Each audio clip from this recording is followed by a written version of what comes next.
KindaSound Radio. We're tuning in for change. Welcome to KindaSound, the gifts within adversity, with me, Stella Grace, and my lovely guest today, Juliette Bryant. Hi. Hello, thanks for having me. Oh, thank you so much for coming on. I'm so excited to get into all of your wisdom shortly. A little about the gifts within adversity. So we meet here every fortnight on KindaSound to broadcast an inspirational story, either some adversity that someone has overcome really inspirationally and is sharing, or somebody who supports others in some way with adversity or in some other inspirational way. And I have one of those inspirational guests with me today, and we're going to hear from Juliette and her incredible journey and the journey of her family, and also linking into her phenomenal wisdom, which we'll touch on as well, of which she has much to share. So I can't wait to get into that. So thank you so much again, Juliette, for being here. Would you like to share a little bit about your background and perhaps why you've become inspired by wellness from an adversity point of view? Yeah, thanks. So really, I think I've always been quite sensitive to energy, to life, to all that is, and was quite a deep thinker as a young person. And when I was 8, my mum got multiple sclerosis, and it was from that I decided I wanted to find a way to heal her in my little being. At first I thought that I was going to be being a doctor. I soon realized that wasn't really the route I wanted to take, but I had this desire and this drive in me to heal.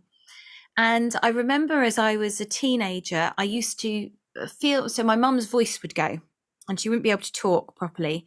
And I would feel the calling to put my hands on her throat. Wow. And they'd get really hot and I'd put my hands on her throat and then she'd be able to talk for the rest of the day. And I didn't know what I was doing. I just followed this feeling. But what would happen was I would get very drained from it because I wasn't doing it right. I wasn't kind of channeling healing. I was just using my energy to try and make her better. And I remember one time I went into this bookshop and it was like something out of a movie. You know, this book fell off the shelf at me and it was called Essential Reiki. And it really taught me a lot, that book. But more than that, the lady in the bookshop said, "Can I see your hands?" And I was like, okay.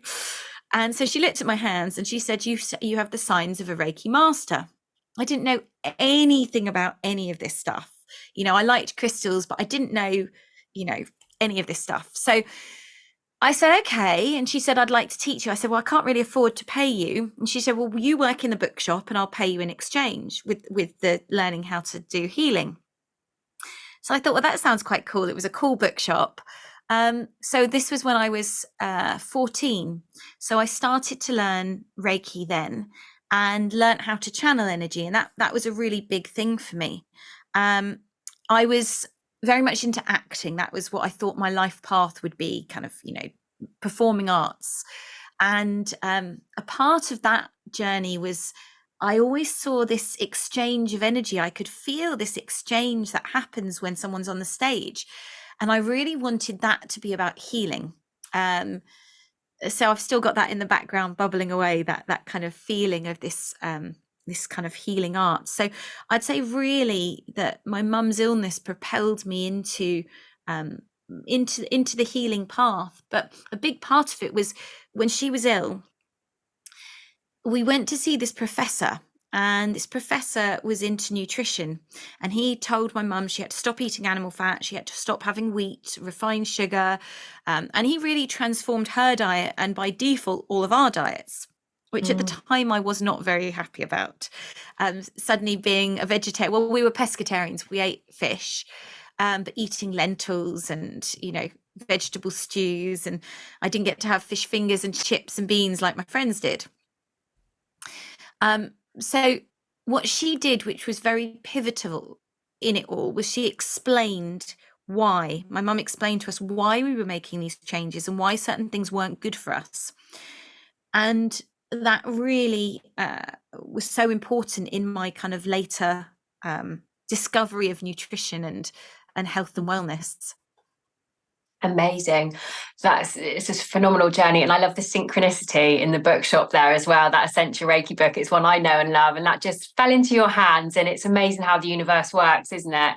And I love that. And yeah, what a journey. And so, we often, as healers and as sensitive, beings and intuitives, really often usually have this sense of, unfortunately, finding things through adversity. And very much the foundation and the inspiration for this show is just that. And so, we look at these areas, and of course, we would never wish those unfortunate and tragic circumstances. But of course, when we trust in the divine timing and the innate kind of intelligence of the path that we're on, and as us as innately intelligent beings, and as a collection of intelligent beings, that trust then transforms into these circumstances that you look back on and you think, wow, that led me down this avenue, and here we are today, and you're sharing your light in beautiful ways, so many people. So I love that. So thank you for sharing, because these difficult adversities really give some rich and valuable growth, not only for ourselves but for many others, don't they? And that's I think really, you have to find that light. There is always that silver lining, no matter what's gone on. And I've had many kind of pivotal points in my life where it's been intense. And you kind of go, okay, there's some good that will come out of this. I just have to find it. I just have to find it. And I know I can get through this. And for me, one of the things that's always run through my head throughout my life, and this is a belief I have, it might not resonate with some people, but I truly believe that we come to this life with all of the skills and ability to heal and deal with any situation that we're given. So every situation, I believe, we're given to help our growth, and we've pre-agreed to it. So we've got those resources. And so whenever I'm in the like, oh my God, how am I going to get through this? It's like, okay, you've got this. You may not know how, but you've got this. Ask for help. Ask the universe for help, and help will come, and you can keep moving, just one step in front of the other. Yeah, I wholeheartedly agree, both experientially, and just resonate fully with what you're saying, because absolutely. And I got goosebumps when you were saying that, because you couldn't have, sort of put it any better than I agree as well. And, as a global tribe, if you like, of human beings, and I believe as well, the energy at this time, we're here to accelerate our learning, we're here to evolve, we're here to grow, and we're all supporting each other and ourselves to do that. And one of the another foundation in sort of in the same vein as this facet that we're talking about in terms of the inspiration for this show is really that all of these things are catalysts to ensure that growth, and we're absolutely designed to be doing this at this time. So yeah, it's really key. And one of the other things I really loved about your journey overall, Juliette, and looking at how you're supporting other people, is your reach. You're a international nutritionalist, aren't you, as well as an author, as well as a presenter and a superfood chef, and all of these incredible gifts and talents that you're sharing with the world, coming from your wisdom. So I just really love that. It's fascinating stuff. Thank you. One of the things that I've, I got into nutrition. I've worked with, very excitingly, many people with multiple sclerosis and helped them go into remission, which, is really a beautiful thing for me. But what I realized along my journey is that I also couldn't be doing this work from a place of trying to heal my mother, who's long past. She died when I was 21, and that I had to let go of that need to heal everyone else to make up for the fact I couldn't heal my mother. And this was a really important part of my own healing journey, because so often the adversity leads us on to the next step of our journey, which is the growth. But then if we carry on doing things from that point of the suffering and the trauma, then we're actually exacerbating it within ourselves, because we're denying looking at it and really reflecting on it and then moving forward in a different way. So that was a really big part of my own journey, was going, okay, I couldn't heal my mum, and I need to just sit with that and be with that grief that's happened and let that go. But actually moving forward, I have these tools and these gifts to help other people, but I'm not going to do it from that place of needing to make up for that. Powerful. Does that make sense?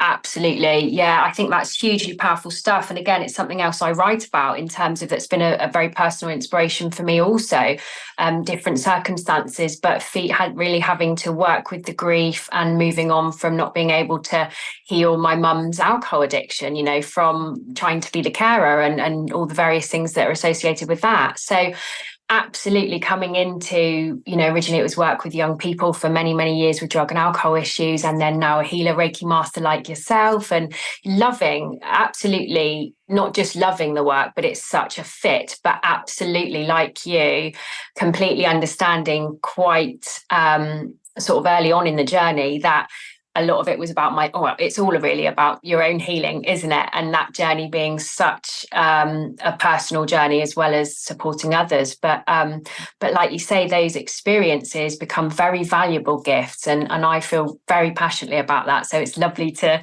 talk with you and sharing that energy. I've got a lot of goosebumps as we're talking. It's good stuff. No, it's lovely. It's amazing sharing it. And I think, one of the things, like that I learned from my experience with my mother is what she did that was so good was explaining to me and educating me, but also giving me free will. So with the nutrition side of things, she explained why we were making these changes. And at home, that's how we ate.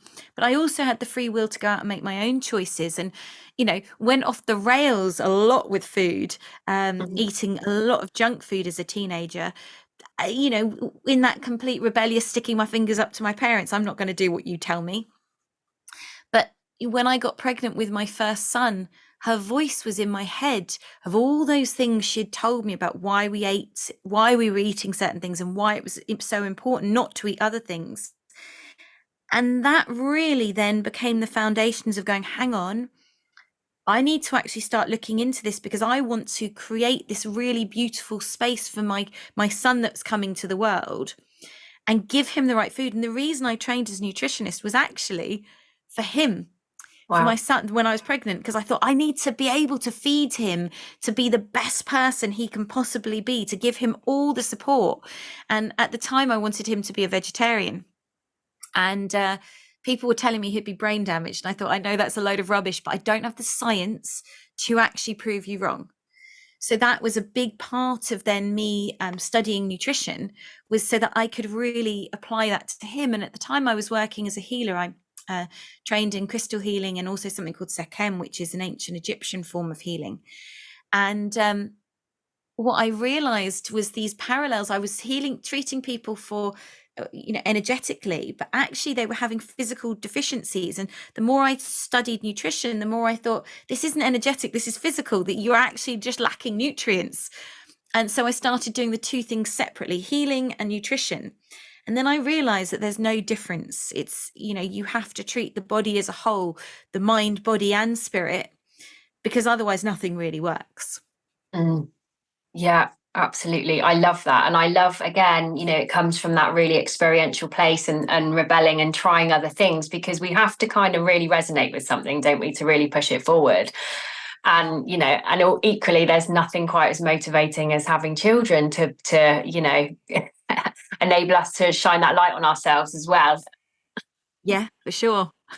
Yeah, so wonderful stuff. So shall we come on to your first song choice, and Afro Celt sound system? Why is this one special to you, Juliette? So when I was 16, 17, 18, Afro Celt, I came across them when I was about 16, and I love them. They're a blend of African tribal music and Celtic music, and it's such an incredible cross. And for me, one of the important things in life is to move my body, is for us all to just be free and allow that expression. And this song, I can't not move my body when I hear this song, and it's called Release. And I think that's such an important thing, that we release our mind, we release our conditioning, we release all these things, and we just let ourselves connect into all that is. And this song really helps me with that. So I love that. Amazing. Yeah, very fitting, and so important for us to be doing that releasing work, isn't it? Like getting out of the cells and the body, things that are tinkering around in there that don't need to be. So wonderful. And thank you so much to our lovely Django for playing that one for us now. KindaSound Radio, the station for a global community. Welcome back to the Gifts Within Adversity with me, Stella Grace, and my lovely guest, Juliette Bryant. We are discussing at the moment all things kind of health foods and the passion behind Juliette's journey of food really becoming medicine. And we've heard from Juliette her background, a little on her background. There's much more to your inspiration on this journey to food as medicine, though, Juliette, isn't there? Would you be happy to share a bit more?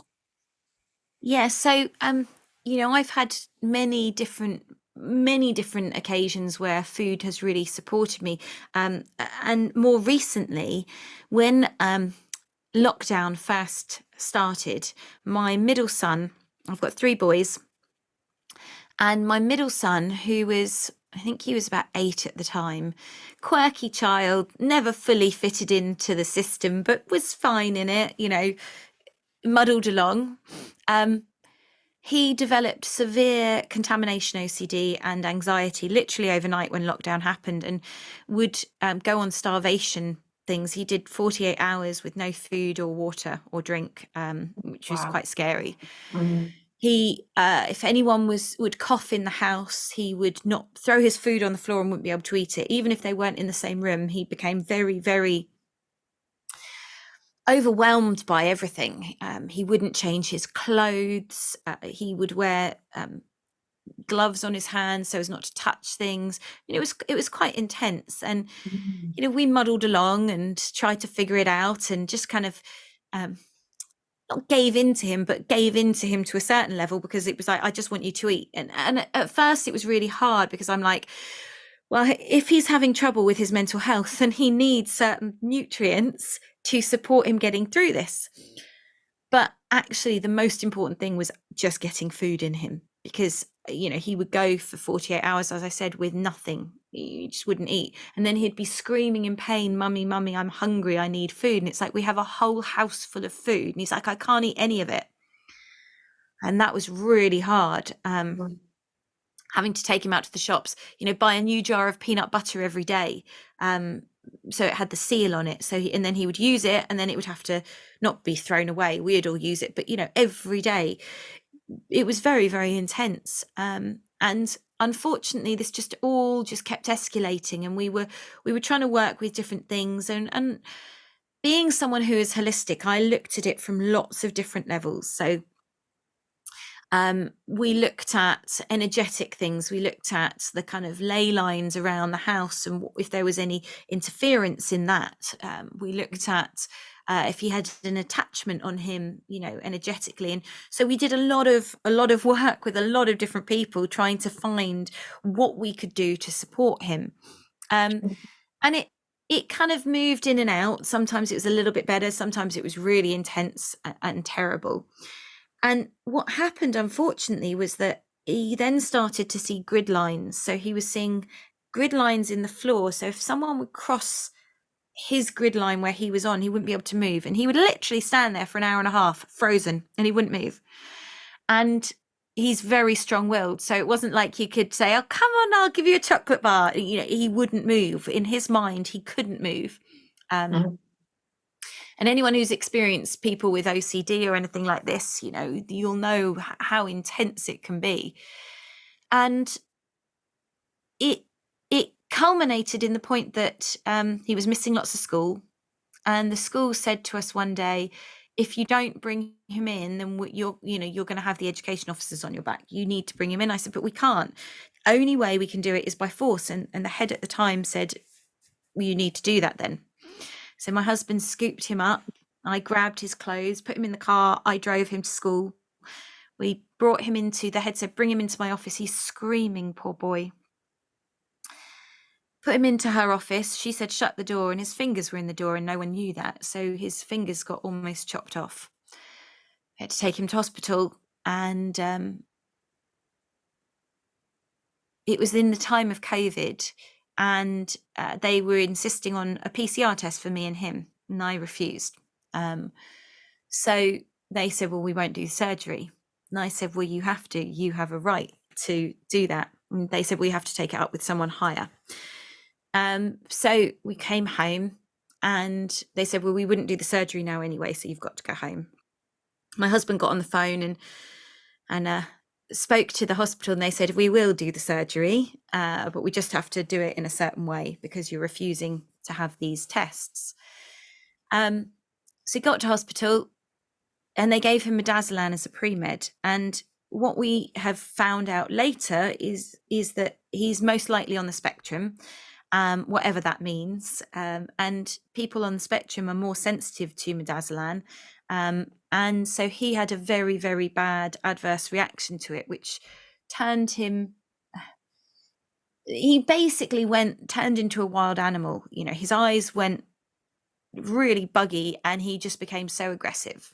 And he had the surgery because he fell asleep because they'd given him the anesthetic as well. So he fell asleep. When he came round, he was in a very, very bad way. We managed to get him out of hospital after a lot of trauma, and get him home, and then had to start rebuilding him. But in the process of all of this, he stopped talking to his father, my husband, who lives in the same house, and he deflected all of his contamination OCD onto my husband. It's all your fault. You've done this to me. So not only were we having to deal with the OCD and the trauma of everything, but suddenly this embedded trauma, extra layer of he wouldn't go near his dad, which made life very, very hard for me. Well, for my husband as well, you know, but having a young child and an older one, and suddenly the family's divided because I'm having to do everything for my son. But through this all, you know, I'm trying everything. I'm thinking, I kept trying, what can I do? What can I do? How can we help him? How can we get through this? So my husband was doing sessions with kinesiologists who were doing work to see what past life traumas were there, to try and work on that level of things. You know, I was working with an amazing geomancer who was working on basically, Eliar is a very sensitive child. He's very awake and alert and has a lot of information coming in, and he can't process it, and that's part of the problem. I think these labels, you know, the autistic labels and things like this, I think they can be helpful for people, but there's a whole breed of children coming in who I believe are these higher frequency beings who don't live in a 3D reality like we do, and are living in a 5D reality where they're seeing extra layers of energy and extra perceptions, but they don't know how to process it when they're young because they don't have those facilities. So it can make them seem a little bit loopy and crazy. And that's kind of how I perceive Eliar. He's so incredibly smart and bright, and you have a conversation with him and he blows my mind when we sit down and have conversations sometimes, because he's talking about multi-dimensional universes and timelines, and I'm like, okay, my brain can't cope, Eliar, please stop. It's incredible. Yeah. So we're doing all these things, we're trying everything. He's still not eating food that I'm making him, so I'm having to take him out to buy him food from the shop. So he's eating crap, you know, like white bread, just processed stuff left, right and center. But then he started to, there was a little window where, you know, we could go out and we'd buy something, and then I'd cook it in the oven for him and he would eat it as long as my husband wasn't in the house. And he was having ketchup. So he would have pizza and he would have chips, and it was very limited, as I said, so nothing nutritious. And so, but he was having ketchup, and someone told me about this probiotic VSL3 that was powderless and tasteless.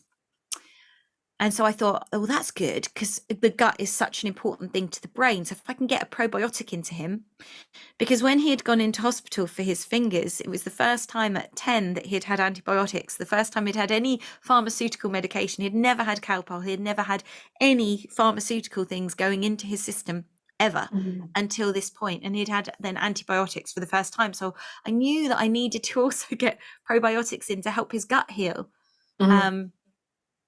He didn't sleep. I mean, there was a whole host of things going on, but so I got this VSL3 and started adding that into the ketchup. And at the same time, I knew I needed to get the medicinal mushrooms into him. I work a lot with people with medicinal mushrooms for anxiety, for cognitive function. So I've studied them for many, many years, and I knew that they would really help him. So I have someone who grows all my mushrooms for me. And I said, this is the formula. Can you make this for me? So he made this tincture for me. And I started mixing that into the ketchup with the probiotics. And within a week, I started to see signs of him changing, just little tiny signs, because I was watching him intently, and watching him intently because my nervous system was also totally fried because my role was trying to keep him and his emotions managed so that he didn't get violent and aggressive because, he would just lose it. And sorry. No, bless you. Take as long as you need. I was the main breadwinner as well. So I was having to work, doing my work as a nutritionist, as running retreats, holding space for people, and having to manage a child who was in a very extreme situation. Sometimes it would take him 4 or 5 hours to leave his room to get dressed when he would eventually wake up. And I was trying to get him to activities. We'd pulled him out of school. So I was trying to get him to different things that I knew would be beneficial. And once we got there, it was okay. But getting him there, and sometimes, I'd have to hold it together so much, and I'd get him in the car, and then I would have opened the door at the wrong time. And then he's like, I can't go now. And you're like, oh my God, I've just spent 4 hours getting you out of the house, and now you can't go. Okay, all right. And it was just having to, I felt like I was on the verge of a nervous breakdown myself, just trying to manage it all. Of course. Trying to manage my husband and being like, don't talk, don't make any noise, because if he knows you're in the house, he won't eat, and everyone walking on eggshells so that we could somehow manage to exist and survive. And it was a living hell for a good 1.5 to 2 years. An absolute living hell. And thank God for the superfoods that I was taking myself, because otherwise I don't think I would have got through it. I was living on the medicinal mushrooms to help regulate my adrenals and keep me balanced. And I knew that I could get through it. And I'd had a session with someone, and they said, I see his 13-year-old self fully healed. And I thought, okay, 13, that's 3 years away, but I can do it. I've got an end point. This isn't going to last forever. We can do this. We can do this. Okay. And sometimes you need to grab hold of the slightest thing that you can to give you that hope and that possibility that you're not going to be stuck in this loop of hell forever. In the meantime, people had said he's most likely got something called PDA, which is called pathological demand avoidance, which means that if you give them a demand, they can't cope and they go into freeze mode and won't be able to do it, or get angry and violent at you because their nervous system is so fried, basically. So I started looking at strategies for PDA. For me, it became a full-time research job. What can I do to get my son back to health? And I knew I would move every mountain I possibly could to do it. That was my main goal. I thought, I've been given these tools. I've been given the tools of nutrition, of understanding all these things. There has to be a way that I can figure this out. Whether he's autistic or not, I have to be able to get him out of this space. So I'm on all these different PDA groups, and I'm sharing my story as well, what I'm doing to support myself and him. But when he was on the mushrooms for a few weeks, the difference that started to happen, he said, I want to go back to school. I was like, really? Okay, great. So got in touch with the school. They were more than happy to try and figure it out. And they were very, very accommodating. If he makes it in for half an hour, if he doesn't make it in, it didn't matter.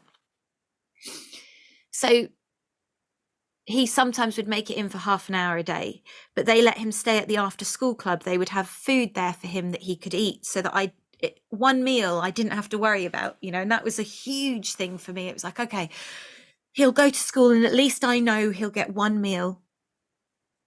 And that's better than, him just living on what he's been living on. So, that was a massive thing, but it came from the mushrooms. And then I was at a talk, I was speaking at a conference, and this woman was speaking about Bach flower remedies. I'm making notes, and these 4 remedies jumped out as she was talking about them. And I was like, those are the 4 for Eliar. So I said, can you make up these 4? And she said, yeah. So she made it up for me and made me some that I needed for me. Because, one of the things that's so important with all of this is supporting yourself, as you're going through the hard times, is finding that way to keep your head above the water when you feel like you're drowning. Of course. So, I was very aware of that I needed to keep trying to find little ways to support myself through it, so I could be there to hold him. And slowly, I saw the mushrooms working more and more on him, and his food then started to increase, what he would eat. And slowly this kind of everything being wrapped in plastic started to diminish a little bit. It would suddenly come back and you'd be like, oh God, I thought we'd move through this. But, there were windows. And when you can see a glimmer of light, you're like, okay, there is movement. So I kept going. And, now not this Christmas, but the Christmas before that, Eliar started to talk to his father again. And that opened up, which was just incredible and made such a huge difference. And the journey since then, really since last January, so it's been just over a year, of Eliar really becoming who he is now and really healing and, moving through all of this trauma, just going back to school after having his fingers shut in the door, it was such a big thing, but he did it. And now he started secondary school. And I was worried about that transition and if it would trigger him.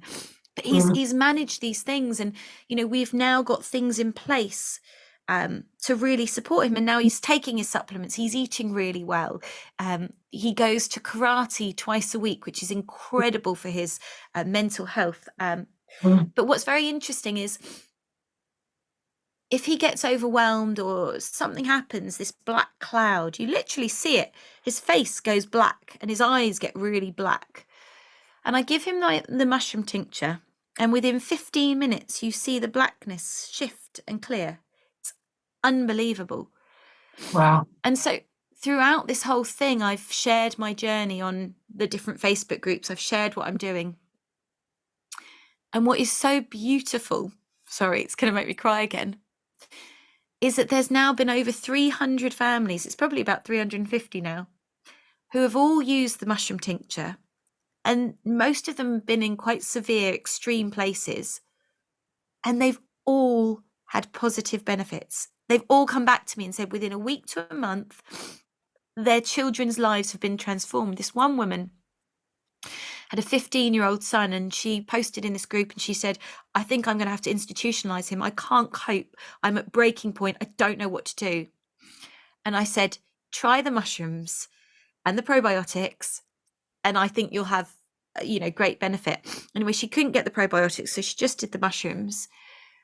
And for 4 months, she kept messaging me updates. I haven't heard from her in the last couple of months, but her son was a different child. She said slowly the violence went, the rage, he would still have meltdowns, but they were manageable. And she said, you've literally transformed our lives. I didn't know how I could cope, and I've got my son back. And I've heard this over and over and over again. And that's come from our adversity. It's come from Eliar's challenge. And now he has been able to be a light for so many others through what we did to support him and get him through it. And that's why I do what I do, because I know the power that the earth has to heal. Sorry. No, it's okay. And my life's mission is to be an advocate for the earth, to listen to the wisdom that the earth is giving and share that with people, whether it's through making remedies or through speaking or taking people out and meditating with them on the earth. And so the whole time with this journey with Eliar, I was listening and feeling and following that intuition of what I could do. And when you see the power that things can have to transform, if I hadn't got those mushrooms into him, we could still be living in that hell where he was violent and abusive and trapped in his own hell. And maybe he would have found another way out. But, it's so exciting now seeing him where he is, this beautiful shining light. And every day I look at him and I feel so grateful for his life and this journey. It's absolutely phenomenal. Just wow, Juliette, I'm just absolutely blown away and touched. Your story has touched me incredibly deeply as well. So thank you so much for sharing that. And, I think words don't do justice of the unthinkable journey you've been on as a family. And, the rebuilding and all of that. But I'm so very pleased and inspired by Eliar and his phenomenal light, as you say. And I'm really looking forward as well to talking a little bit more about what he's up to now and the exciting things that are happening with him and with KindaSound. So I'm really, really excited to share and to think about that as well. And I think, your story is just incredible. It's not only, touching the listeners, but how your light and how Eliar's light is actually helping reflect others people's light, other children's light, other families' light, and their healing journeys. That is something so very incredibly special and invaluable. And, I'm so sorry that it's come from a place of such hardship for you. And equally so very touched that you're this bright light sharing it in the world, and that the world is incredibly fortunate to have that huge light. So thank you again so much. And we're going to have another song now. Let's have your second choice with Shyla Ray, Sunshine and Existence. And we'll hear a little bit more about why that's special to you, if you'd like to share that. This is a song about having that we are enough, that we've got this, we're good enough, that we're here for a reason, and that we can really make a difference, and to anchor into that truth. And I listened to this a lot when I was going through that time with Eliar.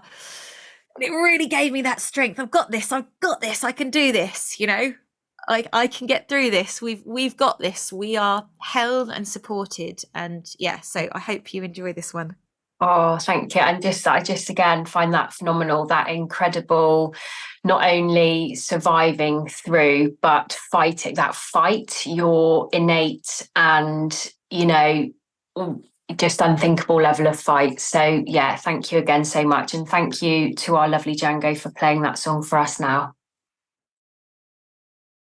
KindaSound, tuning in for change. Welcome back to KindaSound and the Gifts Within Adversity with me, Stella Grace, and my lovely guest, Juliette Bryant, who has shared her absolutely phenomenal journey as a family and how the most unthinkable of circumstances led to her finding, put very simply, medicine in food. Do you want to share a bit more now, Juliette, about that specifically and about the mushrooms and how they work perhaps, and how that's informed your life both personally and professionally? Yes, so for the last, I think 15 years or so, I've been working with medicinal mushrooms. And when I'm talking about medicinal mushrooms, I'm talking about things like reishi, chaga, lion's mane, cordyceps, turkey tails. And you may not have heard, some of your listeners, of any of these and be thinking, what is she talking about? But they're all bracket fungus. So they're hard, woody mushrooms that grow on trees. And they've been used, some of these, for thousands of years. There's thousands of years of anecdotal evidence about their effectiveness, helping support the body in many different ways. So for me, one of the things I found is when you combine them, you get the best results. And science is now backing up the anecdotal evidence that is all around. But, for example, lion's mane is very good for cognitive function. Reishi mushroom is known as the queen of immortality, and also very good at reducing stress in the body. Turkey tails is incredible for digestive health and immune health. So you've got all of these different properties, and when you combine them, you get a really beautiful synergy of how they work to support the body, to really allow us to come back into a state of balance. And someone recently used the mushroom tincture, and they have ADHD, and they said it's the first time when they took it that they've been able to actually just focus on one thing and have clarity in their mind. And I thought that was a really beautiful testament of how it works. So the mushrooms are very good for anxiety. They're very good to help with depression, things like this. But we then have to look, the mushrooms are amazing and they're life-changing, but a lot of illnesses come from nutritional deficiencies or from toxicity. So one of the things that I've done with Eliar since all of this, since I've been able to get stuff in, is a heavy metal detox. Because at one point I did a hair test on him. I do hair mineral analysis, and he had very high levels of arsenic in his system. You think, well, where's he got arsenic from? But somewhere in his environment he has. So detoxing people, and I do this on a regular basis from heavy metals, is so important, because you look at what heavy metal toxicity can actually be. Psychosis, depression, autistic symptoms, all of these things can come from actual heavy metal toxicity. So it's not that people maybe are autistic. Maybe they are, maybe they aren't, but they have these symptoms because of the toxicity within their body from whatever cause that may be. And then you look at that other level of, the gut is our second brain. And so things like serotonin and other neurotransmitters are actually made, most of them, in our gut. So looking at gut health is something that is fundamental. And again, that's something, with Eliar being well, when someone's unwell, you can only tackle so many things because you can't necessarily get things into them. And so for me, that was really frustrating, because I knew that if I could put him on these different protocols that I'd created for other people, then I could sort things out much quicker. But I couldn't put him on those. And a lot of people who have children who are on the spectrum say, oh, well, I can't get my son to eat anything, or my daughter, because they're only living on beige foods, and they'll only eat 4 different things because they have sensitivities to foods, etc. And so these things can be frustrating. But for me, one of my things is that I would always keep trying to find a way. So I'm going to find another way. I'm going to, keep weaving in and out. And I think that's what we have to do sometimes, is go, okay, well, this didn't work, but how else can I do it, instead of just giving up? And part of the problem is we live in a society where a doctor just says, take this pill and that's it, and that will sort it out. And we have no responsibility for our own body. And as parents, so often we just hand over our responsibility for our children to other people, instead of going, this is my child, what can I do?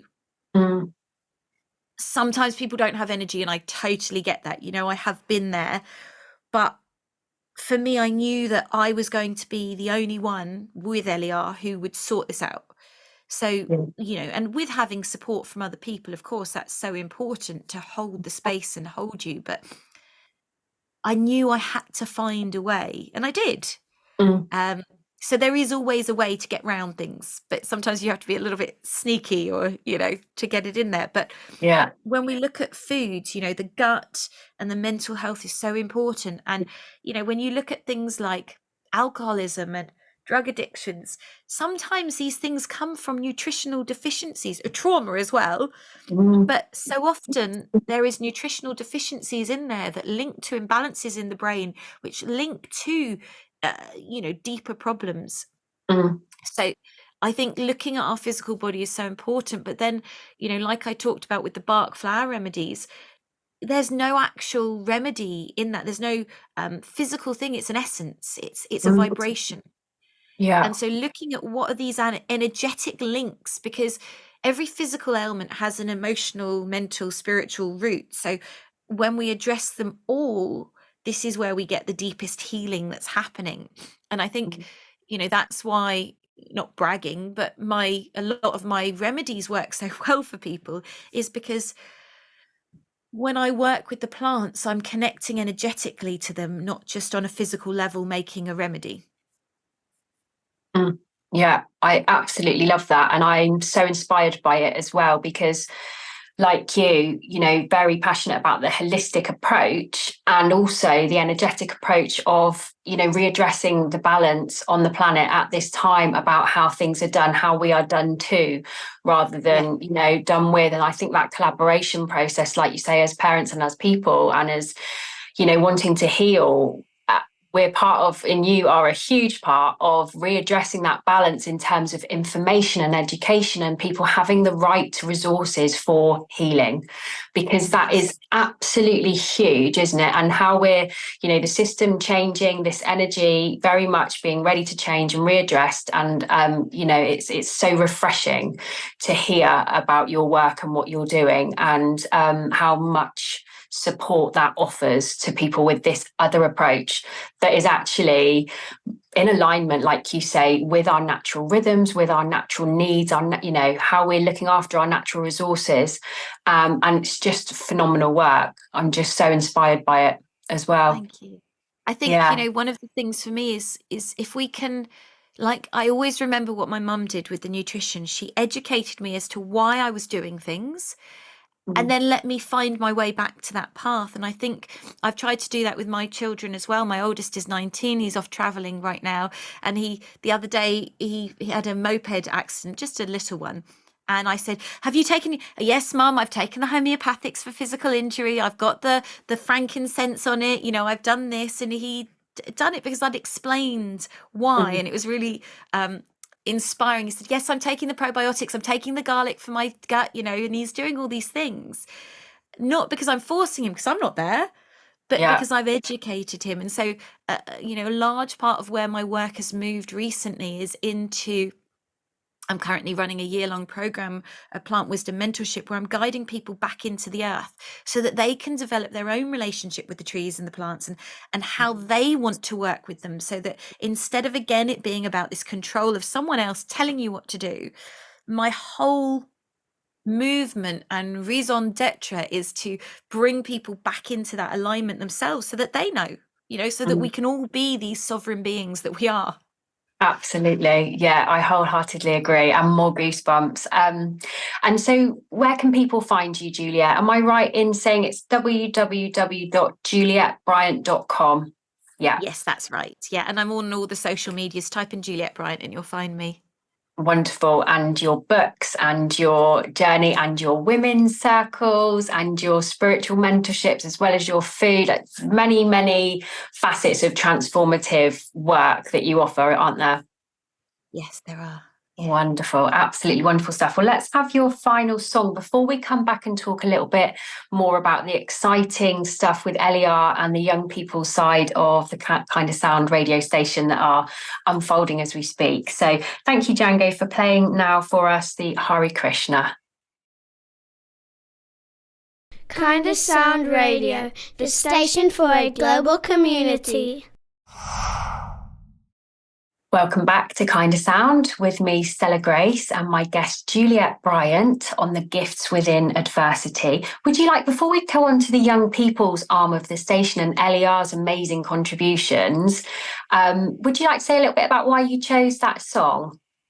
So for me, the Hare Krishna mantra has always been something that when I've heard it, it's lifted my soul in such an incredible way.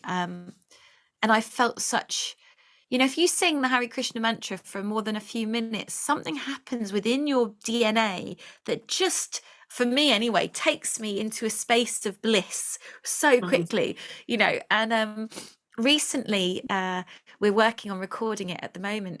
Giles was doing my husband, who's a KindaSound presenter as well, was doing a a 24-hour singing thing on the summer solstice to bring in the energy into the ley lines and bring in that intention of peace. And we were sat together, and this Hare Krishna song came to us, not the one you've just heard, but this tune, which was very beautiful. So we've been recording it at the moment, which is lovely. He's going to make it into quite an epic for his next album, Unity, by the Perpetual Choirs. So yeah, that's it. It just makes me so happy. Oh, wonderful. And yeah, I just love that. And the power of music to shift our state, shift ourselves and shift our being. It's another of our tools, isn't it? For those reasons. Coming on to the young people's side of things, and Elia's participation in that is really quite phenomenal. And I have to say, I am 100% with you on this very special energy, this wave of children that are here on the earth at this time, teaching us so very much. And like you say, there's these, issues that are, I think, I agree with you, sometimes wrongly diagnosed, or this whole spectrum as it is, it is where we are. And yes, it can be helpful for some people, and it's not to take anything away from those people where it's useful, or that those people that resonate with that. But I'm with you in that there's never a one size fits all for one thing. And also this very special energetic frequency that sensitive young people, many of us, but sensitive young people are displaying. And of course, it just makes such perfect sense that it's very hard actually to live in this society with a sensitive frequency.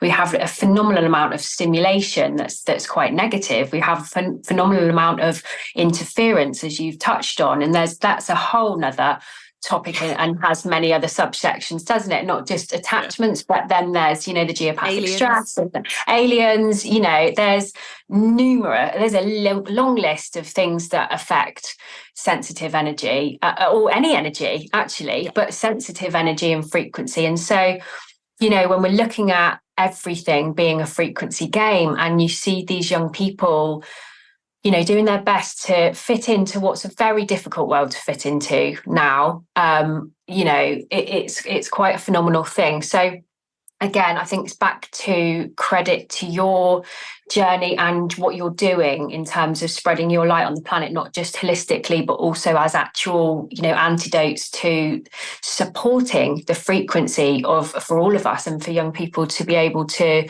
kind of navigate that with a bit more ease. And like you say, all the fine tuning of all of these factors where nutrition plays such a huge part that we're just not generically told about. When are we given that information? We're not, unless we go through the holistic route, or are lucky enough to find somebody like yourself who has that connection, has that expertise, and that research base and passion to share it. So absolutely huge. So I'm really very inspired by that. Thank you. And also, let's hear about Elia and his amazing involvement with KindaSound. So what's he up to at the moment, Juliette?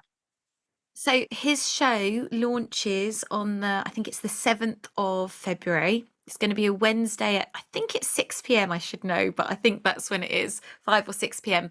But what's amazing is, he is such a bright spark. He really is. And when he was unwell, one of the things the only time he wasn't, causing, being violent or aggressive when he was really bad was when he was on a screen watching Minecraft or playing Minecraft. And so part of it was I felt like I had to turn that round, so make the screen time productive. So I bought him these coding lessons when he wasn't going to school. So he started getting into coding. So I was trying to find, and then I bought him these robotic lessons so he could create stuff, make stuff, and whilst he was online. So it was creating this space where that negative could be turned into a growth point.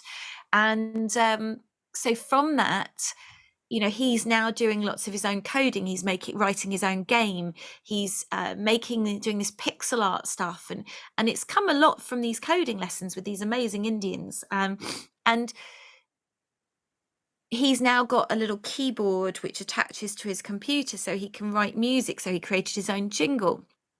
Giles, his father, my husband, is a music producer. So there's a lot of music in the family anyway. But it's beautiful seeing him doing this himself without our input. when he was unwell, part of what we did was we got a grant so he could do this noise solution program, which was an amazing thing for him, where he learnt to use logic and create music for himself. So recently I said to him, what about sharing some of your journey as a radio presenter? He's like, yeah, I'd be up for that. So we started to do it. And what's beautiful is he's read through, we've created this youth program for radio. And he's read through it, he's given advice on it. He's come up with some brilliant ideas of how he wants to be involved as a kind of leader to guide other people through it, because he sees the challenge and adversity he's been through, and he wants to be able to share with others tools that he's used to get out of it, but in a kind of boy, not giving too much away. He won't say, I've been through lots of adversity and these are the tools I'm going to share, but he does it indirectly, and it's really lovely to see. So he's recorded now 3 episodes, so they're going to be every week,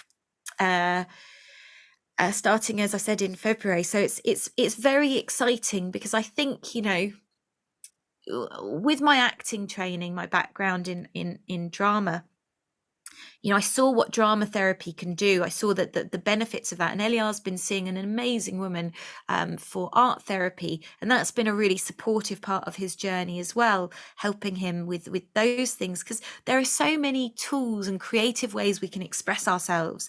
And creativity isn't focused on in our world, but creativity is the essence of everything. If we can have that creative spark, it can really pull us through. And that's what he's really found, and he's really tuning into. He's now doing guitar lessons, and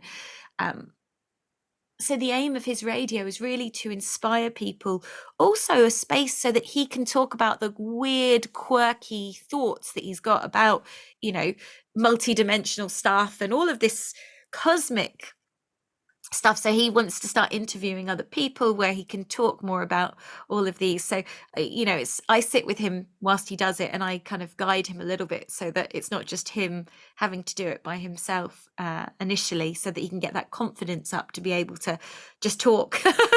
Yeah, amazing, absolutely amazing. And that being so relatable, because him doing it in his way, his unique way as a young person, that's so inspiring for other young people. I mean, that's huge in itself, but also that he's not, sat there saying as an adult might, well, this is what I've gone through and these are the tools I have. Actually, I think in his way, more relatable, because that's so connecting for other young people.